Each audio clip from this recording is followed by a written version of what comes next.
everybody. Welcome to the Unconventional Therapist Guide to Nothing. My name is Dave. I'm joined here with my co host, Greg, and we have an action packed, thrilling, edge of your seat episode today. As always. As always, every episode is just like, you know, I don't even know what to say about it, actually. It's a roller Just, coaster ride, really.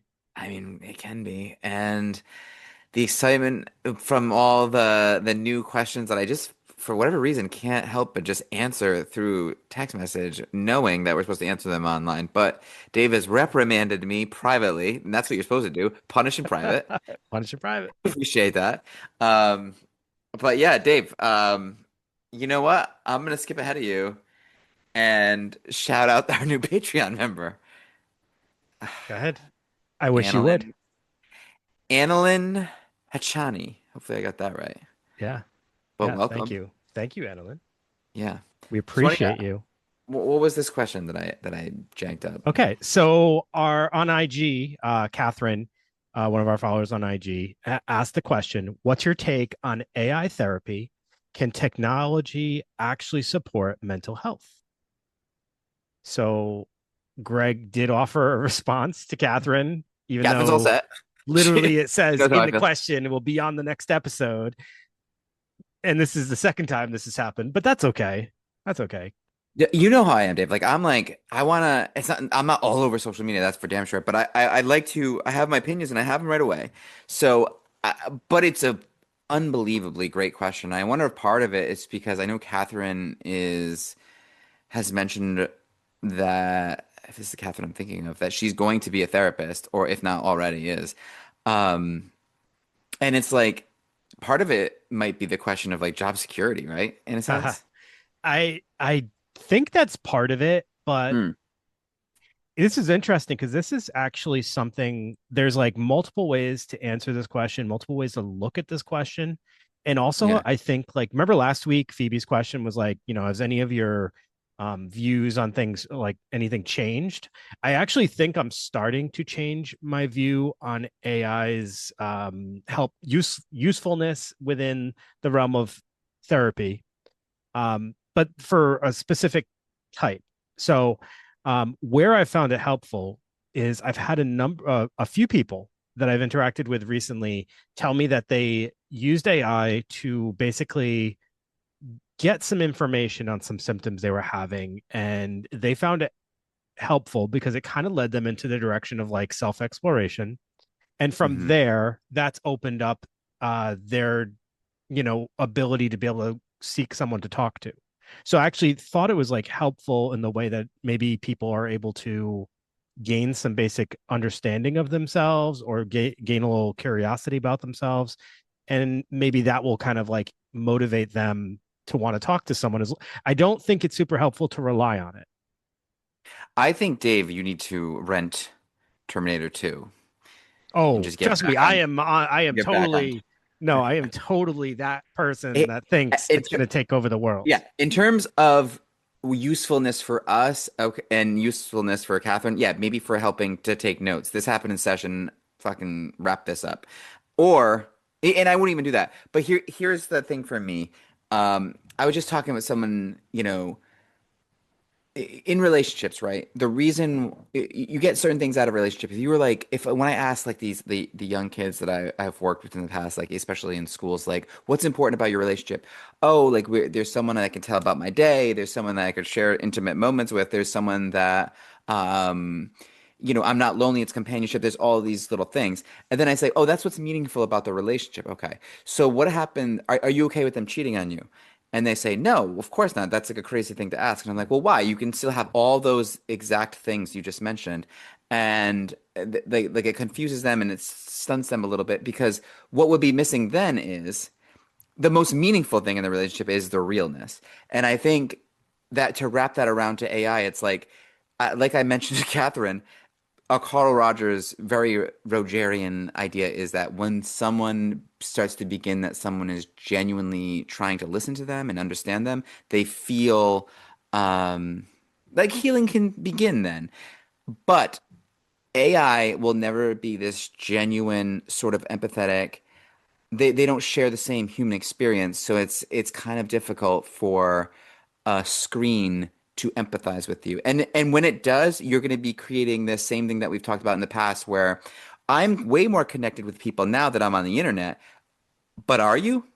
Or are you, do you, is it the illusion that you're more connected with people and you're actually as isolated as you've ever been? It's just like this scary, like the idea of healing will change a great deal if people rely solely on AI and there will be no healing, right? Right. I think. Yeah.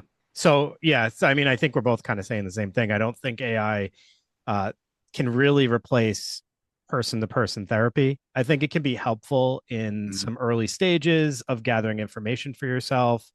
But you also have to be very careful with how you receive that information and understand that it is gleaming from however many sources it pulls from at a time. And sometimes the responses are not completely accurate. And yeah, I've seen that with just like searches on AI of non like therapy related things. And it's like, oh, that's not correct. So you have to imagine what that would be like for the human experience, where there are so many variables. But also, Greg pointed out, like, I know a lot of our colleagues are using them for notes and things like Yeah, that. I don't do that. I don't use AI at all, really. neither do I. So I'm just not there yet. And then I think we're going to have to look at some point about the HIPAA standards if we are having AI listen to therapy notes or be aware of our like giving information, personal information of individuals to AI to create our notes. That seems like that could have some issue. I think so. Yeah, I think like letting something in or everything into the conversation, and depending on how you look at it. It's funny because, we are to me talking about perfectionism today, and it's like maybe the reason why humans are never going to be perfect. We'll get into that, I'm sure. But like, can we not relate to AI because AI is essentially has all the answers and that's oh, does it have all the answers? Are there answers? It's just such a confusing thing. Um, I think the danger of AI is the sense that this thing has the answers that you need. And then when you think you have the answers and you act based on those answers, you might be your behavior might be driven by something that's completely off base Dude, I because just not figured it out. What yeah. I just kind of along the way you just started that sentence, you literally just answered this question. Our role is not to answer people's problems. Uh-huh. Our role is not to provide the answer. Our role is to guide people to the answer that's already within them. They have all the Ah, answers. We're the guiding them Dorothy to it. effect. If Yes. you're going to AI, you are going to AI for answers, and therefore it is not going to be as effective as the role of an individual who's guiding you to those answers that are already within you. Because that's how change actually happens. You have to come to the conclusion yourself. We just talked about that last week with self-determination theory. If you're just told what to do, you're not going to Dave. ever feel fully fulfilled. So Okay.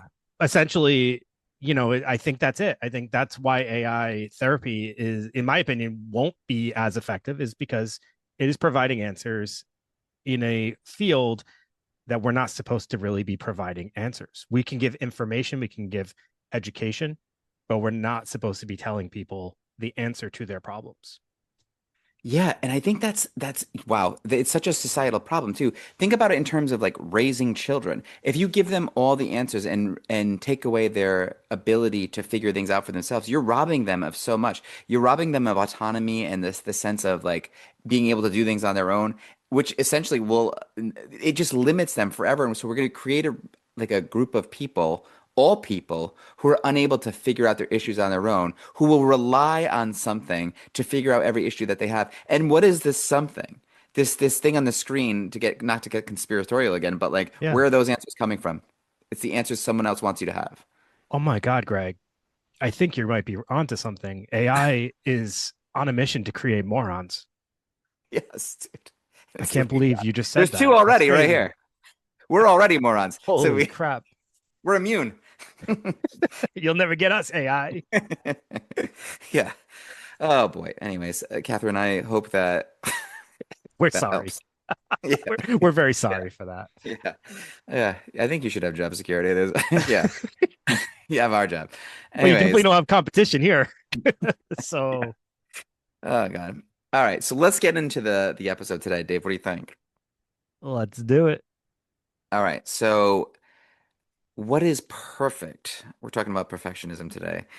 The perfect version of you should I don't think it's a bad thing to like people it could get such a bad name perfectionism, but in a sense like the perfect version of you, this perfect thing that you want to be in your mind should drive your behavior a little bit. But with the caveat of understanding that you're never really going to end up there. So when sailors would guide their ships with constellations or people would follow the North Star like we talked about last time, you don't ever expect to get to the constellation, right? It just kind of drives your behavior towards something. And Dave, this on Christmas time, I gave you Ben Franklin's little book of virtues, and he has all these virtues, and he talks about how every day he would, you know, give this sort of like self-reflection and ask himself like how did I live up to these 13 values today that I set out to be? And he never did. Never did in his whole life.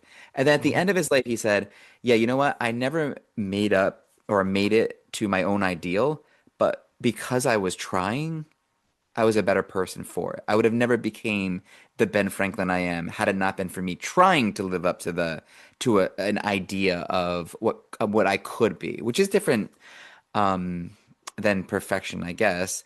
You know, a drawback of perfectionism obviously is that um, it can make you miss the things that are there. Like if you spend your whole life trying to be this perfect version of yourself, and you might not see what how you are is already perfect in a way. Like the way I've heard it described, Dave, is like you ever go outside and like the sky's all pink and like Never seen that. No, okay, geez, it's always nope, never been outside. no.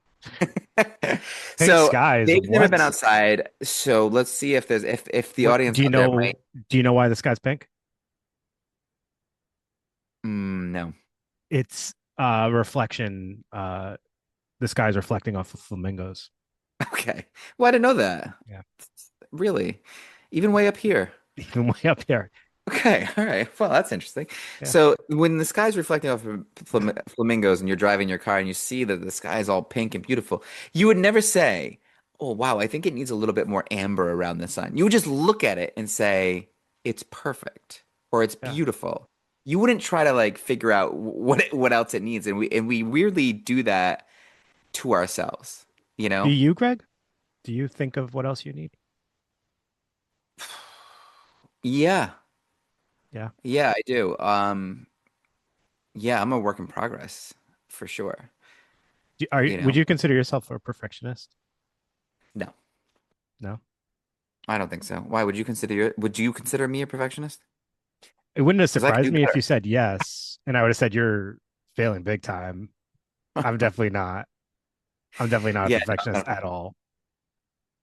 I But I I know a lot. I'm sure you know you've probably worked with a decent amount of perfectionists. sure. Absolutely. And it's you know when we see perfectionism, I'm actually glad you brought this up. When it's from a clinical standpoint, we could be talking about not OCD. We did a great episode on OCD. If I really enjoyed the episode on OCD, and I think it's great for people who are dealing with it. And we've gotten some good feedback on it. Hmm. And that's OCD. Sometimes people kind of mix that up with perfectionism, but obsessive compulsive personality disorder, would be a little bit closer. Neither a true perfectionist, but I think it's a lot closer. Like with OCD, this is like unwanted, intrusive, anxiety-causing compulsions, where OCPD is a personality disorder. So the people with OCPD aren't like it's not ego dystonic. They that's just who Yeah. they are, right? They feel like they don't have that thing in their brain that says, "You know what? That's just right. That's I good." I have an example of how I know you're not a perfectionist. It just kind of dawned on me Okay, go ahead. Shoot. because I'll be like, "Hey, Greg, I I don't I Okay, might be go a few ahead. minutes late," and you're like, "Oh, we want to just do it tomorrow? Forget it. Just do it tomorrow." Or hey, let's just throw up a repeat episode. Yeah, A yeah. perfectionist would Oh be yeah, no. like, perfectionist would be like, "That's unacceptable, Dave. We got to be on time." Yeah, yeah, yeah. And be all stressed out about it. or like we have to do, I think both of us would probably benefit from a little bit of perfectionism Yeah. thrown into the Yeah. mix. But yeah, no, neither of us would fit into that category. No, and just to like completely, yeah, clear that up, an OCPD person I guess the essential difference is the awareness, right? There's no awareness of this being a flaw, the perfectionism. It's like other people see it and not you. Um, it's funny, like we actually share, you have one, if there's, say it's a relationship, you have one piece and I have the other piece. And one piece is a perfectionist and what we did, I don't know, I might have mentioned this before because I thought it was kind of genius, but I made him get a fish tank and try to keep that world perfect so he could like use that outlet, but also he could at the same time see you can't keep this little tiny world Oh, it perfect. just dawned on me who we were talking about. Yeah. Okay. Yeah. And actually we've done some great work. Hopefully that's So if we're talking about the same person, they just recently had a child. yes. Okay. I have to say, so just to toot Greg's horn a little bit, this was an Oh, okay. individual with, I would say, relationship crippling OCD Yeah. tendencies, um, to the point where their partner was having a hard time enjoying any time with them because it was spent cleaning and Mhm. just to try to appease their partner. And that person, after working with Greg, has come leaps and bounds. And that relationship is in such a different place than when I met them. And, I just, like I said, just to toot Greg's horn a little bit, that was phenomenal work with that individual. Whatever helped get them to where they are today, it's like a different person. Yeah, and that's good, but there's I don't know how recently there's like other stressors in the Oh, form for of sure. Yeah, yeah, yeah. No, but I mean, just like within the realm of what you started like addressing and to see how that's transformed is pretty incredible. yeah, thanks, Dave. I'm bowing out of that. That's I did what I could, and now there's things, there's unchangeable things, other human beings, right? Yeah, That yeah, provide a lot of difficulty of now that like course. can't really. Sometimes it's like what's hard for our work sometimes is like you have to send people back to a difficult situation. What's hard about our work is we start with one issue and then we end up having to work on five others, Yeah, in yeah, and we've both talked openly about how like we end up tending to work with people for longer durations of time. We're not like, 6 months and you're done. So in that, like, however many years that we're working with someone, there's a lot of different yeah. challenges that can come up in someone's life. So So sometimes you got to remind them like, hey, look, when you first came here, this I is do that all the time. I do yeah, like yeah. Like this, reflection sessions. remember? Yeah, no, I do that. I like to do that because I think it's helpful to like remember where you came from. Yeah, I agree. So, all right. Let's see. Where are we with this? We're talking about perfectionism. Yeah, So, yeah, all right. So thinking about perfectionism, it is driven primarily by internal pressures, such as a desire to avoid failure or harsh judgment. So things that tend to happen with people who are perfectionists. They tend to set unrealistically high expectations for themselves and others. They tend to be quick to find fault and be overly critical of mistakes that happen. They tend to procrastinate a project out of fear of failure. They shrug off compliments and forget to celebrate their success. Instead, they look to specific people in their life for approval and validation.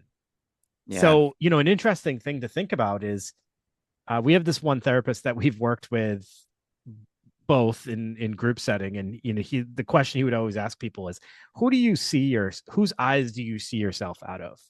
And a lot of individuals will say someone influential in their life, such as like, oh, I see myself through my mom's eyes. A lot of my views of myself are kind of based on values or you know things that they stress to me or things they've said to me.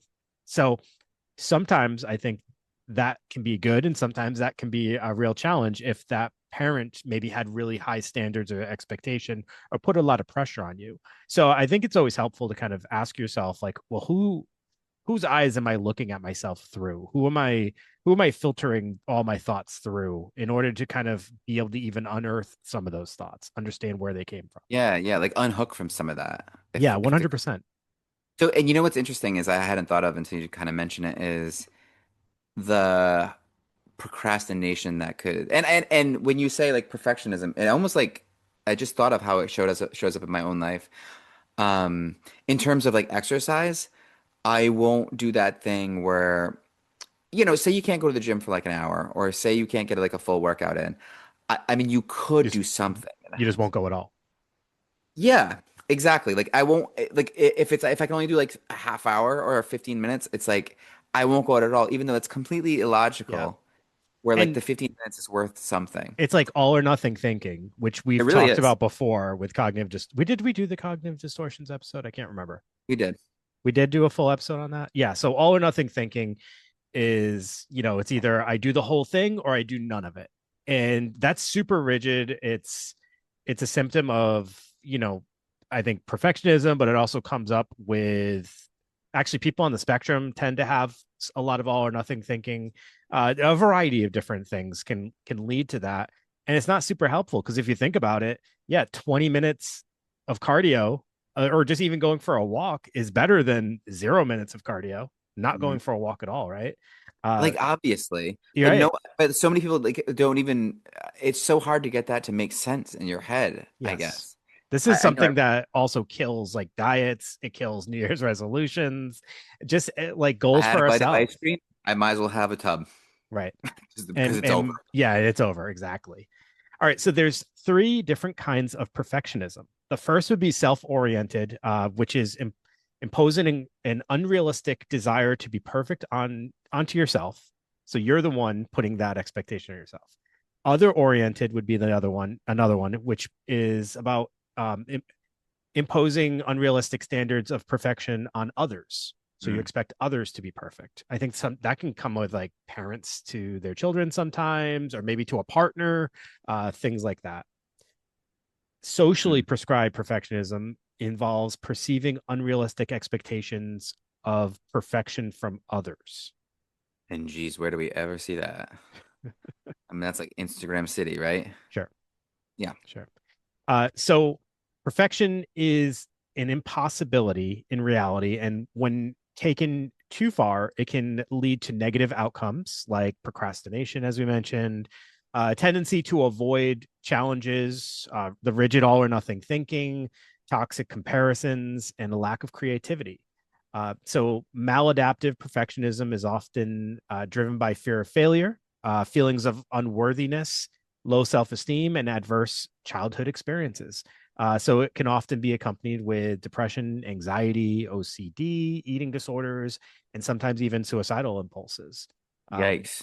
so I think So it's important to understand like the difference between, and I almost hate this phrase because of striving for excellence versus demanding perfection.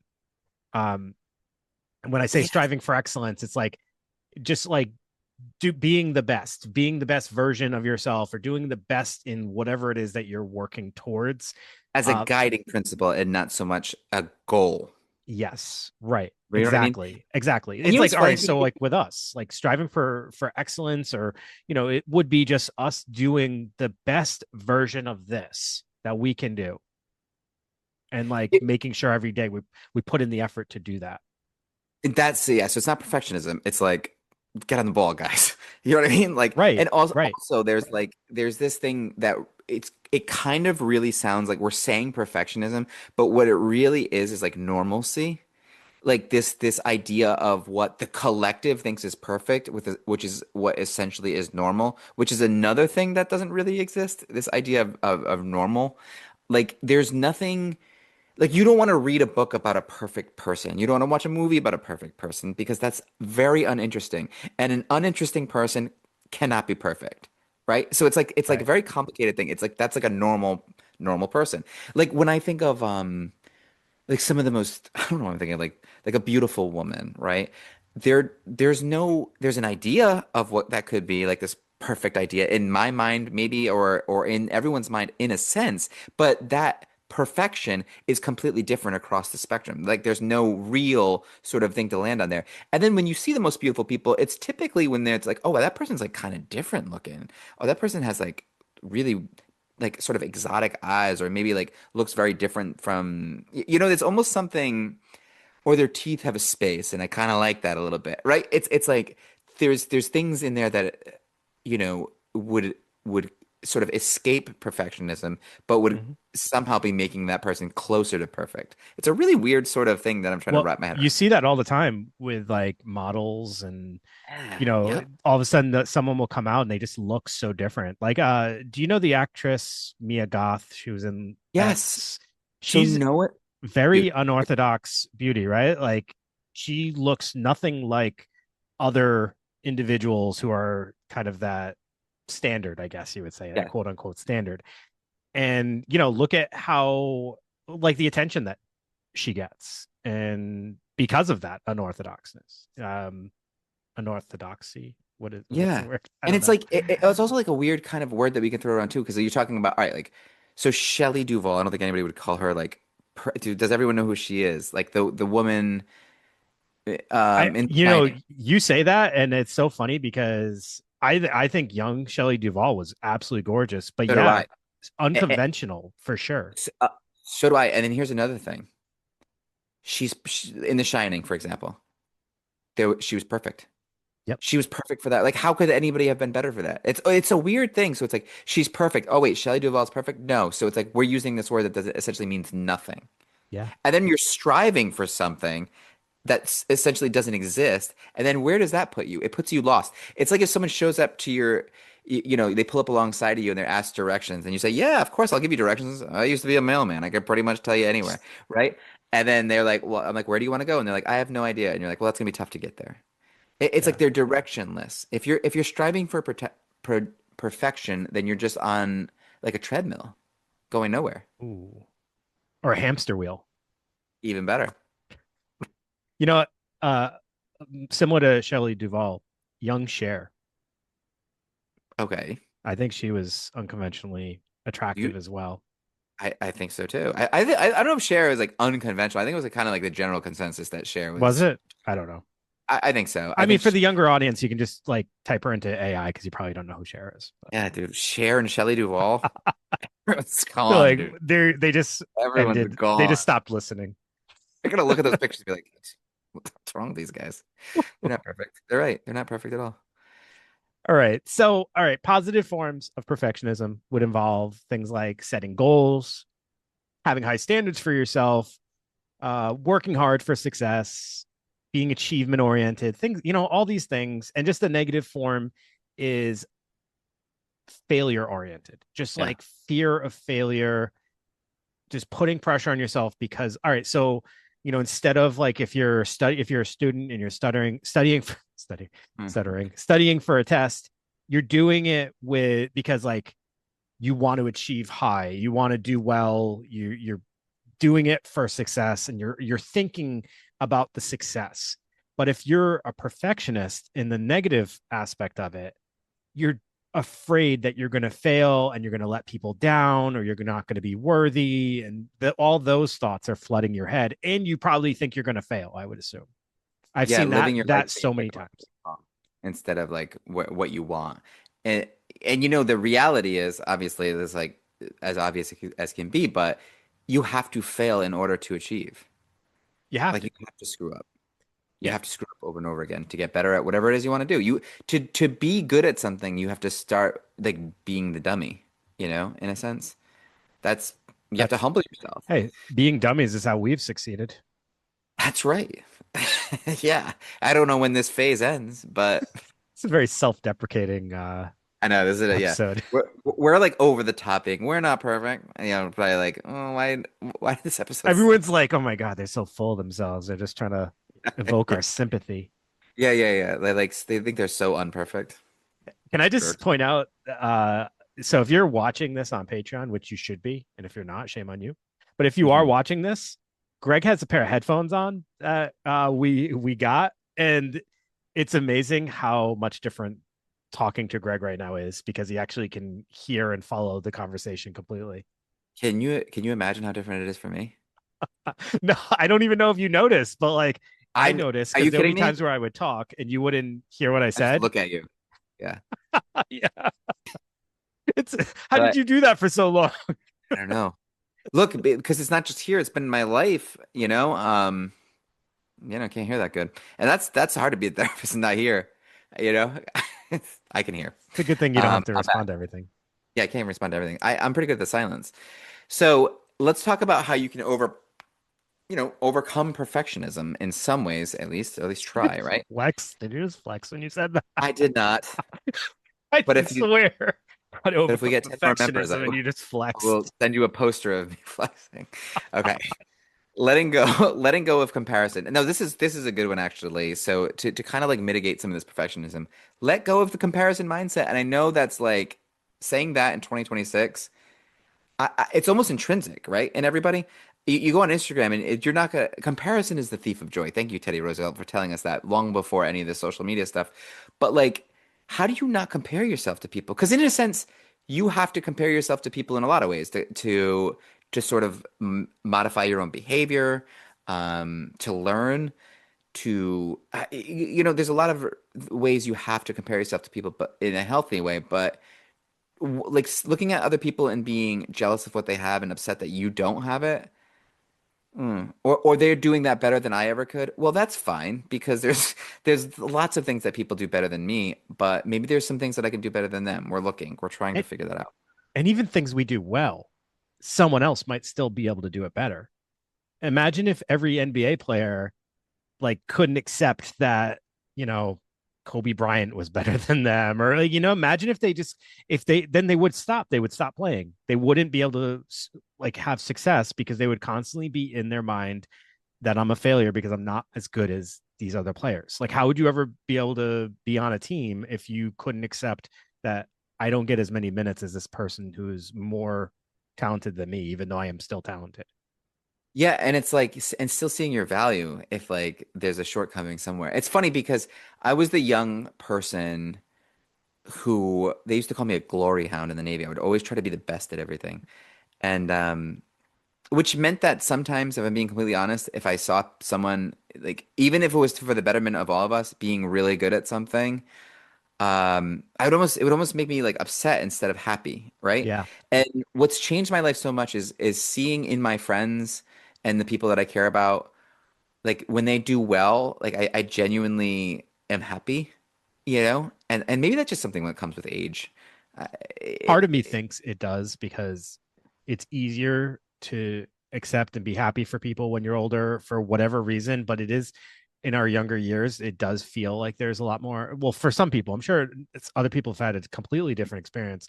But if you have a little bit of a competitive nature within you, which could have, you know, grown from any source of whatever, um, it's really hard to not have a feeling about someone else's success at times. it is. It is. So let's get into a little bit here. We're gonna Hold get on, into Greg. There's a Morrissey song called what is it? We hate it when our friends become successful. yeah, there is. I wouldn't know. I'm not a that's Morrissey's a bit of a crybaby for me. Wow. I mean, the Smiths, Yeah, I love the Smiths. I know. That checks out. You love the Cure too, Dave. I mean, Go on, yeah. Greg. Not that Go there's anything on. wrong with that. And look, sometimes when you're in the mood, you need it. And you like Or- ACDC. No, I like the Beatles. I like the Beach Boys. Oh God, of course you do. I like Sublime. I do. I know it's kind of Mm. because I'm going to be honest and be a little self-deprecating. I am like a little sucker for that kind of stuff too. Um, I like the Beatles. Oh, I like the Dead. I like Grateful Dead a of lot. course. Big Yeah. loss. What are some of the other most popular bands to ever live? We could just list all those Okay. off. Hey, you're wow. You want to know what, Dave? You're right. And I'm gonna say something like it's like, you know, Dave is one of those people who has like I don't know if you value this part of yourself, but like a talent for the obscure and Hmm. the what's cool because like not a lot of people know it. That used to be kind of a thing. Maybe it still is. I don't know. But I like that about you. I like that you like if I was like, let me like what are people into right now? Or like what's like the really kind of hip thing to be into? You're the person I would go to for sure. Well, I appreciate that. You That's might for sure. be the minority in that, but I do appreciate it. Well, Actually, that's the point. I like the way you worded that too. I have an appreciation for the obscure. I think that actually very accurately sums it up. I Yeah, do love the obscure. you Underground is do. me. Yeah. Thank you. That's you, man. Davy Underground. Greggy Mainstream and That's Davy right. Underground. Wait, that's not a compliment, No, but it it's could true. be. But it's true. Until it, well, I can't even say that because like I like art a lot, but I like a lot of fine art because I'm fancy like that. So it's got to be perfect. Anyways, eight reasons why perfectionism negatively impacts your mental health. Here is our stuff, right? So overthinking, obviously. So aiming for perfection can send you into this like spiral of overthinking. You become paralyzed about wondering about the what ifs and the worst case scenarios, and it can stop you from making decisions and meeting deadlines and doing the things you need to do. And instead of rising to the level of performance, which because like in reality, in the world of work, 99% of it is like showing up and doing your best. That's it, right? No one's looking for perfectionism, and you're certainly not going to find it.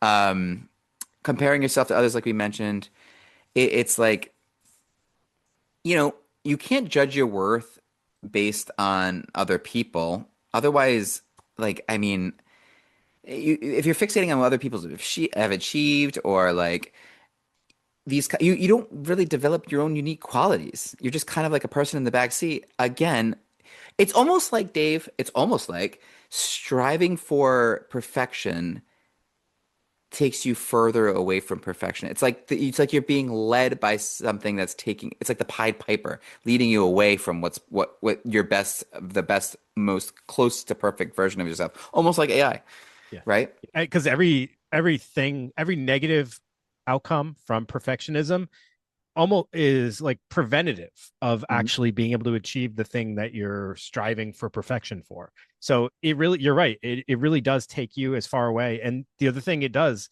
with this one, comparing yourself to others, it you're looking surface level, right? Everything you see is just what's on the surface, what that person wants you to see. So you're missing all the hard work, all the negative aspects of what that person went through in order to get to the point they're at.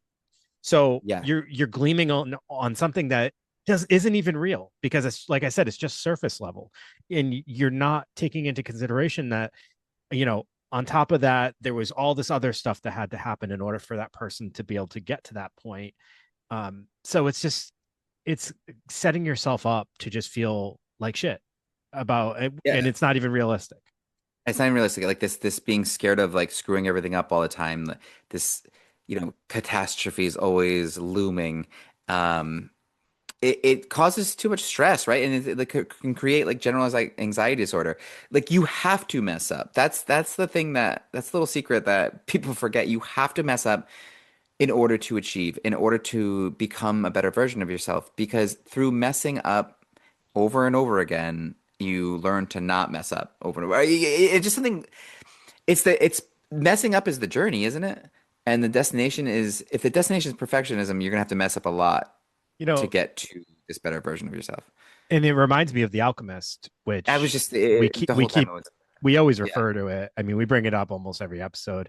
But the in The Alchemist, that's the whole point is just because you mess up doesn't mean all the other things that were options at one point or that you were interested in or all the other directions that you could have gone are suddenly no longer available. So messing up isn't the end of the world. Messing up actually sometimes creates more opportunity or allows for growth or new understanding of the situation so you can kind of move forward with a little bit more knowledge, I think. Oh yeah, and you mess up all these times in life. This is why like as a parent, right? So I've messed up countless times. And by messing up and going through those things and finding like the roadmap out, I can provide that roadmap to other people, and my kids included, right? So it's Mm-hmm. like because I've had to struggle through certain things, that is actually a good thing because now that I've been through it, I know the way through it. Yeah. If you always avoid difficulty, then then you're just going to be stuck forever. But if you embrace difficulty and learn from it and become stronger it's like there's no character without adversity and difficulty. We talk about that ad nauseum. Also, perfectionism in relationships, forget it, right? I mean, Forget about it. forget about it. We're from Rhode Island, we can say that. Unrealistic expectations. You know, for expecting it from your partner, expecting them to act a certain way, and or expecting yourself to be a certain way for them. There's this great line in a poem, and I've mentioned it before in this podcast. I know I have, but it bears repeating because we have a lot of people who kind of get onto the new episodes but forget about the old ones, and I don't recommend that. Go back. But anyways, um, love is lost in the things that are said and not meant, and meant and not said. And if you're so afraid of being perfect, you leave all that in the dust. And that's the truest thing ever, isn't it? That In was beautiful. relationships. Holy crap. Yes, it Is is this the beautiful. Valentine's episode? Because I think I just fell in love with that quote. Yeah, I know. I'm gonna have to bring one out for the Valentine's. Dude, I already got. You know what? Spur of the moment. We should do something like why, like love songs and why there's cathartic or something like that We for should you. just sing love songs for a whole episode. Maybe write one and record the process. And dedicate it to all of our listeners That's right. That's what. by Who else? by name. That's right. It won't take long. All right. So another one is putting things off because of perfectionism. So I mean, we talked about procrastination. We've talked about, how sometimes our fear of failure will cause us to do that.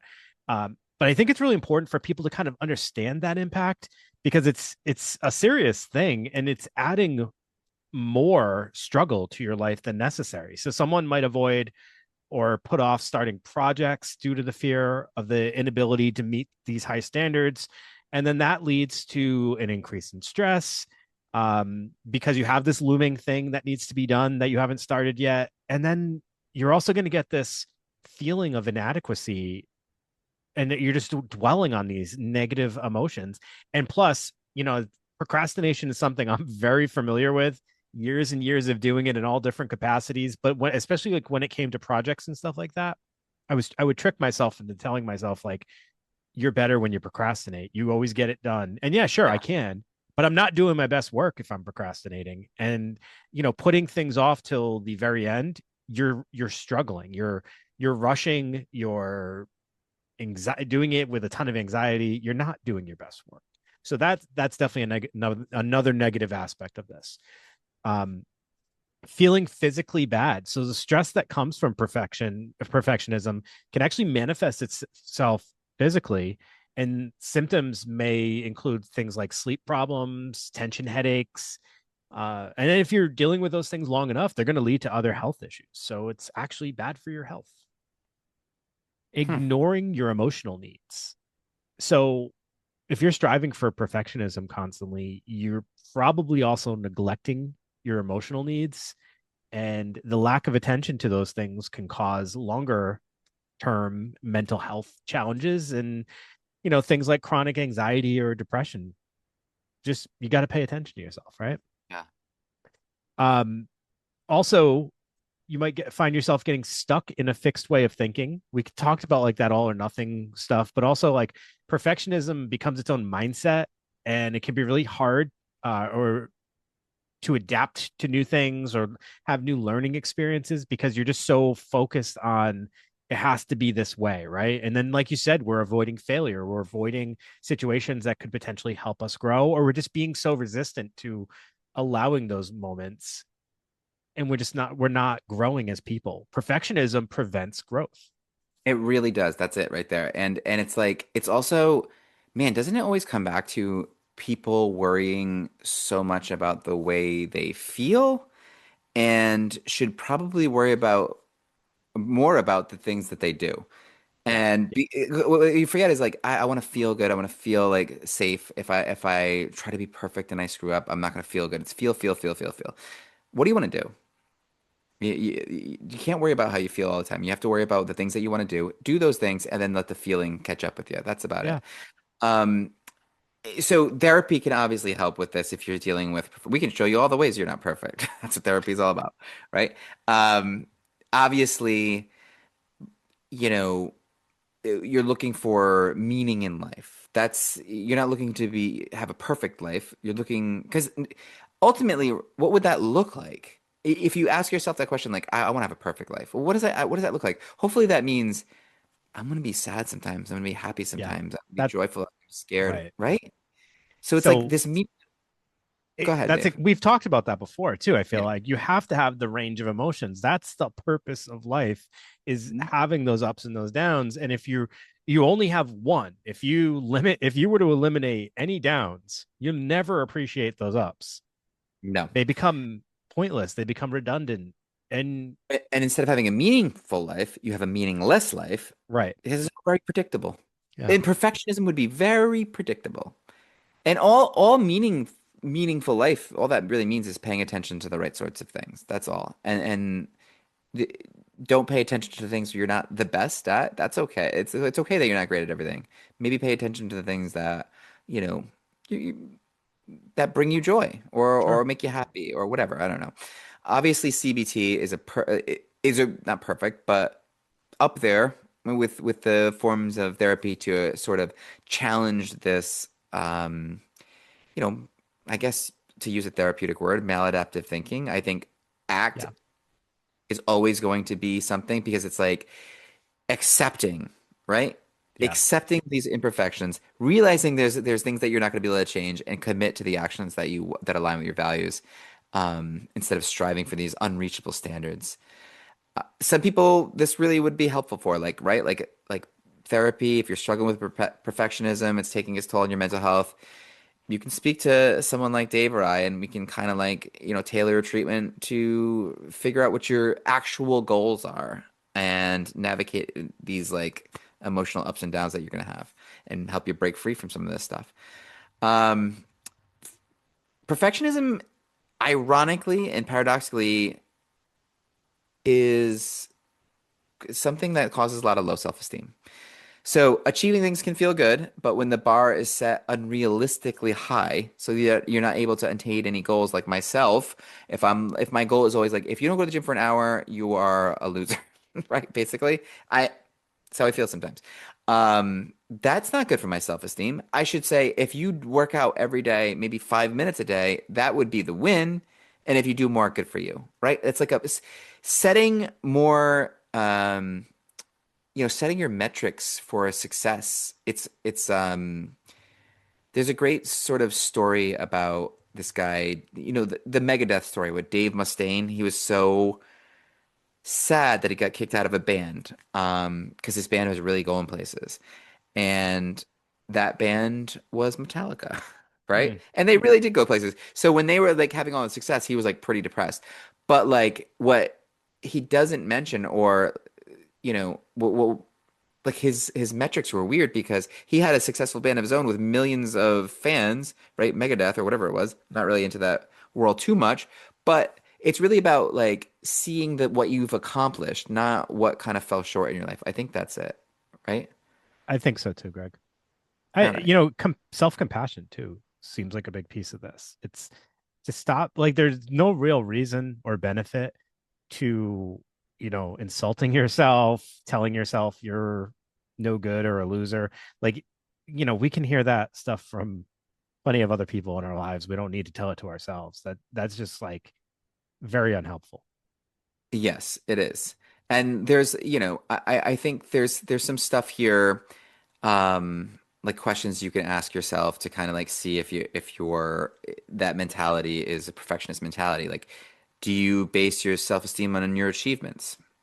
I mean, that's not the only thing that sort of defines a person, right? Yeah. Do you believe that perfect helps you avoid criticism? Do you ride a roller coaster of emotions and self-worth depending on how on track you are with your target? So it's like really about this, like being on track, right? Yep. If you reach a goal, do you discount your achievement and double down on setting even loftier goals? Like just these kinds of things. Um, Even imposter syndrome. We've talked about that. We did a whole episode on that. That's kind of what we're talking about here. Um, because that can So be really hard. yeah, and one of the things that I've seen with perfectionism is, so, a person has like maybe this one thing that they feel gives them value. and they put so much emphasis on it, and maybe it's because historically that's just something they've always been good at, and they received a ton of positive praise for it, or maybe it was something that like their parents told them was the most important thing, so then they've like overestimated how much importance it should have, but for whatever reason now in their life, like that's the thing that gives them value. And Yeah. if anything, you know uh challenges it, then they feel like they're worthless. They feel like, they're no longer worthy. I have this woman I work with that, grades are so important, her intelligence is so important, and a lot of that is like pressure her parents, I think, put on her to achieve good grades, and that's probably the place where she got the most positive feedback in her life. And now anytime she's in an environment where she feels like, oh, someone else here might be smarter than me, or oh, if I don't get these certain grades, it just like it causes her self-esteem to plummet, it causes her to spiral. She has this like standard for perfectionism with this, but it's because of this feeling like if I'm not worthwhile in this, I have nothing else. So I think it's important for people to explore, if you just have this one area that's really causing you that much issue, like really I mean, I would encourage you to talk to someone and try to explore your values, and like what else is there about you that can help you see that you're more than just this one thing. You're more than just like your intelligence. You're more than just your good Also, looks. what's funny is, and you're about to talk about looks, but what's kind of interesting is like in terms of like as I'm hearing you describe that and like imposter syndrome and like we all are kind of faking it in everything we do at all times until we kind of get a handle on it. So no matter what you do, like if you want to be something, you kind of have to pretend to be that thing. Yeah. And that's going to be, imposter, of course you're an imposter. I had this patient say to me one time, which I thought was perfect. Um, when in terms of like, in regard to imposter syndrome and kind of faking it till you make it, quote unquote, which, we've talked about in the past, that has its holes, it also has it's very true in a lot of ways. Yeah. But even when you're going to sleep at night, have you ever heard this? No. When you're going to go to sleep at night, the way you even go to sleep is you pretend to go to sleep and then you go to sleep. Yeah. Isn't that kind of That like is funny. I like you that. sort of pretend to be sleeping Yeah. and then next And then thing you you fall know, asleep. you're Yeah. sleeping, Right. right? So that's like everything in life. Dave, when we were interns, we literally had to go pretend to be a therapist. I And I know. I I tell people that all the time. It's like you guys don't understand. Like we got thrown into the like fire. It yeah, was it was crazy. like so anyways, right? We're kind of So we just had a little malfunction and we're trying to yeah. gather ourselves. Okay. All right. So perfectionism can manifest in a variety of ways. It can impact body image. So that can often be associated with perfectionism. One of the big things, and we've touched on this already, but like social media and sports even can really play with the way that we see ourselves, and kind of set expectations of how we're supposed to look, because they present us with these like idealized bodies, right? Athletes and all the Instagram models and things like that. It kind of gives us this idea of like, oh, that's kind of the goal of what we should be trying to achieve. And so for some people, their self-esteem can really be tied heavily into their own appearance. And then, couple that with some, the unhealthy social comparisons, with, social media and sports, like I said, and lack of scrutiny, which I think is important to acknowledge. So how much effort those people put into their bodies, how much time they have to put into that, how many resources they have around them. Like I always think about in that aspect, these actors who are preparing for a role, and suddenly they take off their shirt and they got this like all these abs, and they've transformed from an actor that you knew, Yeah. and then suddenly they're like ripped for this new role. They get like special trainers and There's a team chefs. involved in that. Yeah, it's a Yeah. team to get that person prepared for that role, and we don't think about that stuff when we just glance at it and we're like, oh man, I could We never be also don't think that. about the lighting and this and that and the other thing. And it's like what's funny is it's all kind of tying back into that like AI perfectionism. Like, do you really want Sure. to be this? Like, what goes into that? Is this person happy? Like, you're right. The lack of scrutiny and the lack of information that we have tied to this stuff, it's like unbelievable. The people you don't really see people that look like that out in the world. It's No, and like if you do, I mean, again, it's like, well, how did they get to be that way? And like, how much do you have that time in your life to even be able to achieve that? So, yeah, I mean, I think that's an important thing. And, because of the way people feel about their bodies, sometimes they'll impose like these really, restrictive diets and, spend all this money and dedicate all this time to try to achieve this almost unattainable body type. And sometimes people don't even think about their own body types when they're trying to achieve this. And that drives me nuts yeah. when, you hear someone that's like so down and out because of how they feel, like how they see themselves. And they're not even really acknowledging, like, beyond the fact that, like, you know, you're struggling with this, you also have a certain body type that might not even make that achievable. So we got to kind of revamp and think about, like, for your body type, what's even a realistic goal. And so I know that can also be kind of hurtful to some people because some people are, wish they had different body types, but you also have to have a level of acceptance of who you are.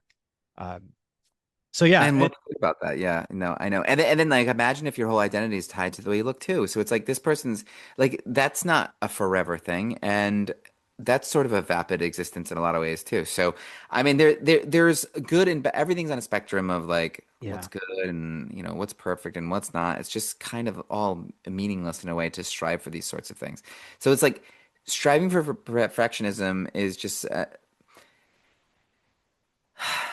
it's almost like being driven by those same like by a cognitive distortion or an emotion, an unwanted emotion, unwanted intrusive thought. It's the same sort of idea. Like that sort of impulse can be there, but you have to not let that be the predominant driver of your behavior and the things that you do because it's leading you nowhere. That's yeah, that's essentially that's essentially it. really, it really is. I mean, and, A- I guess the rest of this stuff is all kind of like understood. Like, Redundant, right? Like we yeah, wrote a lot of notes here, and like a lot of it's sort of like the same thing over and over again. And but the reality, like what we're talking about here, it's like black and white thinking. Should this? Should that? Um, y- all leads to procrastination and a pause in life. The more you step towards perfection, the further you step away from like the the perfect version of yourself, quote unquote, which is imperfect you, yeah. right? And Perfectly imperfect. if because of your perfectionism, you're avoiding things like social gatherings or places where maybe you feel like, the whole social anxiety thing where you feel like people are going to be evaluating you negatively or things like that. If you're avoiding things because of that, you're never going to achieve anything great because you're never giving yourself the opportunity. So it's like we said earlier, and I know the whole point's getting redundant, but it's perfectionism actually blocks you from achieving almost anything because Hmm. it makes you avoid, it makes you, you know, struggle with anxiety and things that impact your performance. There's just so many layers to this. So overall, I guess the best thing that we can really say is like you really have to kind of see how perfectionism, if you're struggling with it, how it's impacting you and determine, is it benefiting me to have these thoughts, or am I hindering my own progress? Because as we Yeah. said, there might be some people who say like, oh, my perfectionism is actually helpful to me because it pushes me, it motivates me. And if that's you, then that's wonderful. But if you're actually finding yourself being stuck and hindered because of your perfectionism, that's where you need some help. Yeah, I mean, just evaluate, is this urge bringing me closer or further from who I want to be? Kind of as 100%. simple as that, right? Yeah. Um, yeah, so I guess that's perfectionism. It ain't perfect. This isn't a perfect episode, but It hopefully it's all right. it's funny because as we're talking about perfectionism, I don't know why, but narcissistic personality disorder Sure. keeps coming in my head. Because I start to think about like the insecurity that individuals who struggle with that feel, and like the imposter syndrome stuff, and like that desire to you know, kind of put on a show, like show people what they want people to see, but inside they actually don't truly feel it. It's Mm. kind of it kind of manifests itself opposite of perfectionism because what we're talking about with perfectionism is actually like you almost avoid everything. But with narcissistic personality disorder, I almost feel like you would just kind of push yourself almost with an arrogance Yes. Yeah. to actually no be in the mix, to be out there doing the thing, right? Isn't that, do you kind of To agree with appear that? perfect, right? To Like appear of course, perfect. it's like driven by insecurity, of course, Right. but trying to appear perfect by making those around you, by pointing out the imperfections in those around you, which you could do Oh, yeah, which you could that's do to everybody, right? see, that's a that I'm glad you just added that because I wasn't really thinking about that. But yeah, you would be putting people down around you almost to um elevate your own status. Whereas in perfectionism, I almost feel like you lower your own status And because elevate you others. and elevate others. Yeah. All Yeah. right. So thank you for that. Interesting. Little That was good. switchy. I Yeah. like All right. that. Well, yeah. Yeah. That makes sense. Okay. We're there. Because I was thinking of Patrick Bateman from American Psycho and Yes, of course you with were. narcissistic personality disorder, obviously, and that's exactly it. He is constantly trying to elevate himself by putting others down or killing them, and but so he's not really a perfectionist, although he is striving for perfection. He never would avoid anything. He would just go for it, right? So he's more the Right. narcissistic versus the perfectionist. And I think we probably mentioned him in the episode of We narcissistic did for sure. personality. So, Yeah, all yeah. right. Okay. All right, everybody. Hopefully this was a helpful episode. Actually, as we're doing this, I'm like thinking of a few patients I work with. I'm going to be sharing this episode with them because I think they could benefit from it. So hopefully they'll listen and get some help. But if anyone else is out there that found this helpful, share your thoughts. Send them over to us. Get on the Patreon, chime in, start, write to us, whatever. We'd love to hear your thoughts. Actually, this was a listener request too, from Kate, who actually requested this like a while ago. So we're just getting around to it now. It's been on the list for quite a while. So Is hopefully Kate on Kate's. Patreon? Nope, Kate. It was on. Well, she emailed us actually for this, but I Okay. think she might follow us on Instagram too. Hopefully, she still listens. So if she does, I hope you appreciate this episode. And yeah, everybody else, make sure you get on Patreon. Please leave a review on Apple or Spotify or wherever you can. And yeah, we'll see you next week. And there'll be another bonus episode coming out this week. So if you're on Patreon, make sure you get on that tier so you can get the bonus episodes. And yeah, we've been pumping them out. So Popping them out. all right, we'll see you next week. Everyone have a good night. See ya.